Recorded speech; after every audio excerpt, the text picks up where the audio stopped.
D'abord, bonjour et bienvenue à l'IRMC. Je suis absolument ravie de recevoir l'équipe de Business News à l'IRMC. Alors, en quelques mots, je vais vous dire que je suis professeure des universités à l'Université Lumière Lyon 2. Je suis historienne et depuis septembre 2017, j'ai pris la direction de l'IRMC, l'Institut de recherche sur le Maghreb contemporain. Cet institut est une unité de recherche du CNRS qui a une compétence régionale sur l'Algérie, la Libye et la Tunisie. Il est installé à Tunis depuis 1992, dans le très beau quartier de Mutuelleville, et c'est un institut qui est sous l'autorité, sous la tutelle, selon la formule consacrée, du ministère de l'Europe et des Affaires étrangères français, du ministère de l'Enseignement supérieur et de la Recherche français et du CNRS, le Centre national de la recherche scientifique. Faisons bien attention à cette idée de tutelle. Nous sommes un institut scientifique du CNRS à part entière et la liberté académique est absolument respectée. Donc nous ne travaillons pas sous commande politique, quand bien même l'une de nos autorités du tutelle est le ministère des Affaires étrangères. Mais c'est aussi parce que nous nous trouvons à l'étranger, donc nous sommes aussi sous la tutelle du ministère des Affaires étrangères. Alors c'est un institut de recherche en sciences humaines et sociales, c'est-à-dire que nous portons sur des sujets, c'est-à-dire, j'ai l'habitude donc je sais qu'on coupe et ensuite on reprend. Donc je refais ma phrase et je sais que vous reprendrez au bon endroit. Donc il s'agit d'une unité de recherche du CNRS en sciences humaines et sociales. C'est pourquoi différentes disciplines sont présentes à l'Institut, comme l'histoire, la géographie, les sciences politiques, la sociologie, l'anthropologie, la géographie et bien d'autres que je n'ai pas mentionnées. Voilà, donc très rapidement. À l'IRMC, nous avons donc des chercheurs permanents et des chercheurs associés. Les chercheurs associés sont pour moi la véritable richesse de notre institut, dans la mesure où ils sont en grande majorité constitués par les Tunisiens, qui sont donc des enseignants-chercheurs de l'université tunisienne, qui assurent ainsi la permanence de la vie scientifique de l'IRMC, auquel s'adjoignent bien évidemment des chercheurs titulaires, enfin pas titulaires, des chercheurs qui vont venir ici pendant une période, on va dire, de 1 an à 4 ans maximum. Donc c'est pourquoi, sur le temps long, c'est bel et bien un institut qui permet la collaboration scientifique entre des chercheurs européens de manière très large, français et maghrébins. Alors l'IRMC est structuré autour de 3 grands axes. Le premier axe est un axe historique, on va dire, qui porte sur l'histoire des 3 pays du Maghreb central, donc l'Algérie, la Tunisie et la Libye, du 19e siècle à nos jours, et qui a des sous-axes autour de la question du patrimoine, de la culture, de l'histoire coloniale, de l'histoire postcoloniale. Nous avons un deuxième axe de recherche qui s'intitule Société en recomposition, qui lui s'intéresse aux sociétés plutôt depuis les années 60 jusqu'à nos jours, avec des thématiques aussi différentes que les questions autour des migrations, les questions de l'environnement ou encore les questions religieuses. Et un troisième axe qui lui s'intéresse aux questions relatives à politique et gouvernance. Donc là, nous sommes à la fois sur tout ce qui concerne la recomposition du politique, mais aussi toutes les questions de décentralisation, de relations de gouvernance, etc. Voilà.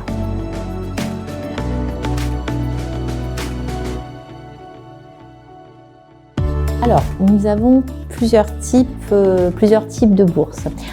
Nous avons donc des bourses qui sont d'abord, plusieurs types de bourses, dans le sens que nous avons des bourses qui sont conditionnées par la nationalité des boursiers et nous avons des bourses qui sont exclusivement à destination des doctorants.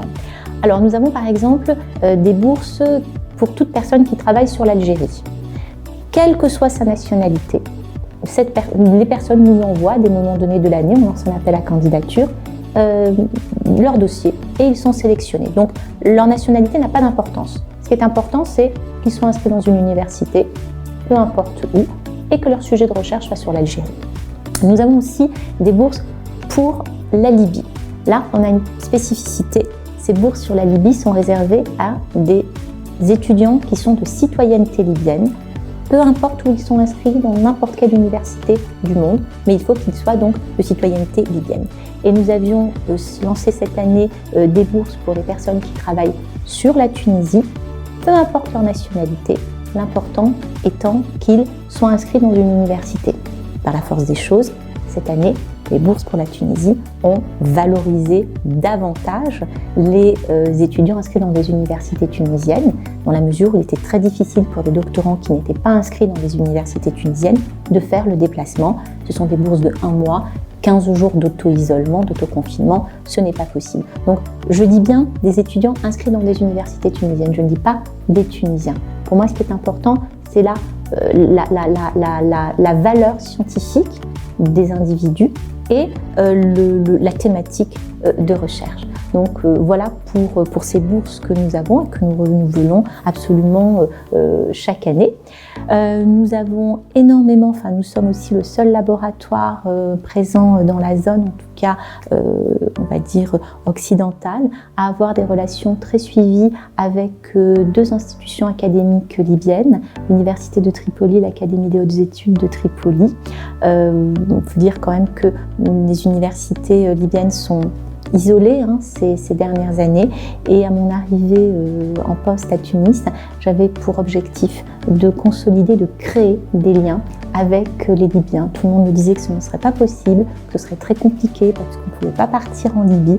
Eh bien si, c'est possible de travailler, de collaborer. On a un très beau projet à destination de la jeunesse libyenne qui a commencé qui officiellement a commencé en mars 2020. Vous comprendrez qu'il n'a quand même été mis réellement sur place qu'à partir du mois d'octobre, et qui vise là aussi à la formation des étudiants libyens, à des conférences, etc. Donc tout ceci est mis en place avec un tropisme très fort sur l'arabisation. La chance de l'IRMC, c'est qu'il est à Tunis, donc les Libyens n'ont pas besoin de visa pour se rendre en Tunisie, d'une part. Et d'autre part, nous sommes en capacité, grâce justement à nos chercheurs des universités tunisiennes, de leur proposer des formations en langue arabe, parce qu'ils sont essentiellement arabophones. Donc cette situation privilégiée fait de l'IRMC, on est quasiment dans une situation de rente, c'est-à-dire que personne ne peut, pour l'instant en tout cas, être en compétition avec nous, dans la mesure où on est les seuls à être ici, à être à la fois une institution française, le CNRS, oui, et en même temps pouvoir, parce que nous sommes en Tunisie et parce que nous avons nos collègues tunisiens à nos côtés, pouvoir offrir cette formation, ces formations, cet accueil aux étudiants. De manière plus large, au-delà des bourses, nous recevons à l'IRMC tous les doctorants, tous les étudiants qui travaillent dans le monde entier sur le Maghreb. L'IRMC est délivrée une institution française, mais qui est avant tout une institution internationale. Nous avons à l'IRMC des doctorants qui viennent d'Allemagne, d'Italie, d'Angleterre, des États-Unis, d'Inde, du monde entier. Parce que quand ils viennent faire leur terrain en Tunisie, eh bien, ils passent immanquablement par l'IRMC. Et c'est la même chose pour les chercheurs. Nous sommes vraiment un hub de recherche très connecté au territoire dans lequel il est ancré. Et je vous avoue que beaucoup de personnes pensent que l'IRMC est tunisien. Et pour moi, c'est le plus beau compliment qu'on puisse faire. Pourquoi ? Ça veut tout simplement dire que la greffe a bien pris et que nous sommes aujourd'hui bel et bien inscrits dans ce paysage académique et universitaire maghrébin et tunisien, bien évidemment.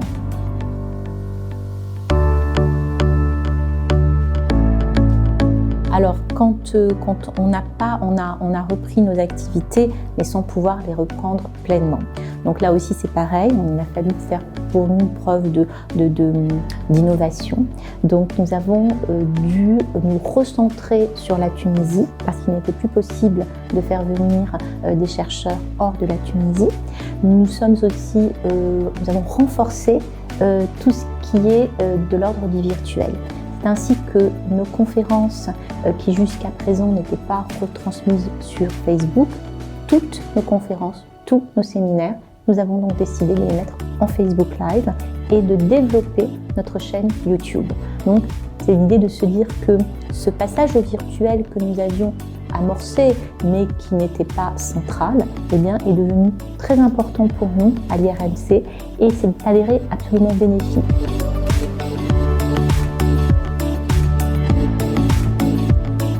Cet ouvrage est parti d'une situation bien précise. Je vais très rapidement vous donner quelques dates. Le 12 mars, on l'oublie, mais les bibliothèques universitaires viennent de fermer. Le 13, je décide moi aussi de fermer la bibliothèque de l'IRMC, c'est un vendredi. Le lundi 16 mars, je décide de demander à toutes les personnes vulnérables de l'Institut ou en charge des personnes vulnérables de quitter l'Institut. Le 17 mars, je me retrouve à l'Institut avec 4 de mes collaboratrices et le 18 mars, je ferme l'Institut. À partir de ce moment-là, on va rentrer dans une espèce de période dont on ignore tout. Il faut vraiment se remettons-nous dans ce qui était cette période-là. Et là, moi, en tant que directrice d'un institut, en tant qu'historienne, il y a 2 questions qui se posent à moi. La première, c'est de me dire comment continuer à faire institut alors qu'on ne peut plus travailler ensemble. Bien évidemment, j'avais interdit aux chercheurs de revenir à l'IRMC dès le 16 mars, là aussi. Donc, comment continuer à faire institut alors que on ne peut plus se voir. Donc, comment garder le contact avec les chercheurs? Première chose. Deuxième chose, en tant qu'historienne, j'ai le sentiment très fort que nous sommes en train de vivre un moment extraordinaire dans le sens premier du terme, qui sort complètement de l'ordinaire et comment pouvoir laisser une trace de ce moment. L'idée que j'ai à ce moment-là, c'est de me dire, je vais solliciter les chercheurs et je vais leur dire, voilà, essayez comme vous le pouvez, alors que vous ne pouvez pas avoir accès au terrain, alors que des tas de questions méthodologiques vont se poser à vous, essayez de m'écrire des petites chroniques sur le confinement, à partir de la thématique que vous souhaitez. L'idée étant de ne pas rajouter de la contrainte à la contrainte. En leur disant des textes entre 5000 et 10 000 caractères, très courts, pas de notes infrapaginales, pour le grand public.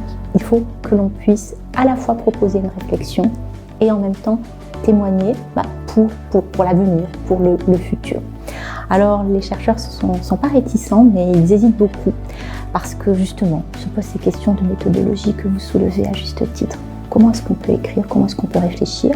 On n'est pas des journalistes. Je leur dis oui, faites pas un travail de journaliste. Et en même temps, je vous demande d'avoir un type d'écriture qui est différent du type d'écriture scientifique. Et l'idée qu'il y a derrière, c'est de leur dire, vous avez un véritable background. Sur certains de vos sujets, ça fait déjà 10 ans que vous travaillez dessus, vous avez déjà soutenu une thèse de doctorat là-dessus. Donc c'est dans ce sens que votre écriture sera différente d'un journaliste, parce que est complémentaire. Si vous voulez, l'idée n'est pas d'opposer chercheurs et journalistes, mais de dire que nous faisons 2 métiers différents. Mais à un moment donné, je crois qu'il est important aussi que les chercheurs puissent prendre place et offrir au plus grand nombre leur analyse. Et je leur ai dit, une analyse, comme dans tout, même quand on a fini une thèse, on n'a pas fini le travail. Donc prenez-le comme quelque chose de court et analysez un pan qui vous intéresse. Tous les textes sont datés. Et c'est pourquoi dans le texte, vous avez le Covid, et non pas la Covid. J'ai insisté. Je leur ai interdit de changer aucun mot des textes qui avaient été écrits, par exemple, le 2 ou le 3 avril. C'est pas grave. Parce que c'est une réalité du 2 ou 3 avril. Et on ne pourra pas nous dire « Ah, mais vous avez oublié ci, vous avez oublié ça », pas du tout. Et pour contextualiser le tout, vous trouverez aussi une chronologie qui a été faite par notre documentaliste, que j'ai appelé là aussi au tout début du confinement, en lui demandant de me faire une chronologie à partir du moment où, pour la première fois dans la presse tunisienne, apparaît le mot Covid et pandémie. C'est fin janvier qu'il apparaît pour la première fois. Et on a donc une chronologie qui se termine vers le 20 mai, quelque chose comme ça, jour après jour, tout ce qui se passe en Tunisie. Je demande à un autre de mes collègues qui lui est en Europe de me faire une chronologie mondiale pour comprendre aussi, la Tunisie c'est une chose mais elle se replace dans un dispositif mondial. Chronologie mondiale aussi qui nous permettra ainsi de bouger. Et ce qui est assez intéressant, c'est qu'il y a encore quelques temps, on discutait avec des collègues et tout le monde me disait « Ah, mais le confinement a eu lieu le 19 » ou le... Je leur dis « Non, mais attendez, on va prendre le livre. Le 20, il y a on nous annonce qu'il va y avoir le confinement et c'est le 22 que le confinement a lieu. » C'est-à-dire qu'en l'espace de quelques mois, on avait déjà oublié, puis le 18 ou le 19 ou le 20 ou le 22, c'est pareil, on est bien d'accord. Là-dedans, on a, si vous voulez, les dates précises. Donc cet ouvrage est composé à la fois d'une partie la plus grande, qui fait le cœur de l'ouvrage, d'une vingtaine de chroniques. Je pourrais vous en discuter davantage sur ces chroniques. Et puis d'une énorme chronologie mondiale et tunisienne. Pour la chronologie tunisienne, nous sommes en train de finaliser un document qui sera en libre accès, dans lequel, en parallèle donc, de cette chronologie, le documentaliste de l'IRNC, Khaled Jomni, a fait une revue de presse. Donc tous les articles publiés dans la presse francophone, tunisienne, en ligne, papier, tout ce qui était en ligne finalement, mais même la presse papier qui était en ligne. Et en cliquant dessus, donc vous avez pour chaque jour des mots-clés, et vous cliquez sur l'article et vous allez sur l'article. Et en même temps, on a reproduit l'article parce qu'on sait très bien qu'à un moment donné, on n'aura plus accès au lien. Donc, le texte écrit va perdurer et le texte a été recopié tel quel. Alors, le livre est sorti en juin 2020 et à ma connaissance, il s'agit du premier livre au monde traité par les sciences humaines et sociales sur le Covid-19. Alors je vous dirais qu'il n'y a pas eu d'études spécifiques pour, mais immanquablement, à partir du moment où les chercheurs ont pu reprendre leur terrain, ce terrain a été impacté par la pandémie. Je vous donne simplement un exemple. On a une chercheure, Betty Rouland, qui travaille sur la question de la santé et du coup des hôpitaux, santé et mobilité, etc. Donc sur la question des cliniques privées. Je veux dire, quand elle a continué son terrain, elle a vu forcément l'impact, c'est-à-dire beaucoup moins de gens qui viennent, la patientèle étrangère, qui forcément est beaucoup moins venue parce que l'espace aérien s'est fermé. Donc chacun finalement, dans son domaine de recherche, sans vouloir travailler explicitement dessus, a vu son terrain être modifié, impacté. C'est en ce sens que la recherche continue non pas sur la société tunisienne et le Covid, mais bel et bien sur la société tunisienne et les conséquences de ce Covid. Et ces conséquences de ce Covid, c'est tout simplement la réalité d'aujourd'hui. Donc immanquablement, on a un de nos doctorants qui travaille sur la question des mobilisations syndicales.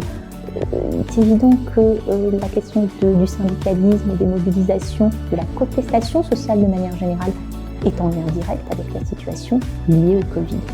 Donc c'est en ce sens. Donc oui, pour vous répondre, ça continue immanquablement parce que la société tunisienne, comme à l'instar de toutes les sociétés dans le monde, reste complètement impactée par cette pandémie.